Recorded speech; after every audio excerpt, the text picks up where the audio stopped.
मी doctor Babasaheb Ambedkar बोलतो.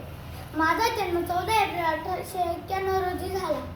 दलित लोकांविरुद्ध होणारा सामाजिक भेदभाव नाहीसा करण्यासाठी मी चळवळ उभारली.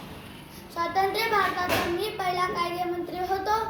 माझ्या विविध क्षेत्रातील योगदानामुळे मला आधुनिक भारताचा शिल्पकार म्हणतात.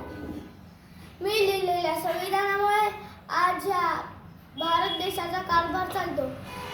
तुम्हाला माझे हे सांगणे आहे, स्वतःच्या नशिबावर विश्वास ठेवण्यापेक्षा स्वतःच्या ताकदीवर विश्वास ठेवा. हक्कासाठी संघर्ष करा. शिक्षण हे वाघिणीचे दूध आहे. जो पेल तो गुरगुरल्याशिवाय राहणार नाही. बुद्धिमत्तेचा विकास हा मानवी जीवनामध्ये अंतिम लक्ष्य असला पाहिजे. मानवाने आपल्या कर्मावर विश्वास ठेवला पाहिजे. शिलाशिवाय शिक्षणाला किंमत शून्य आहे. शिका, संघटित व्हा, संघर्ष करा. धन्यवाद.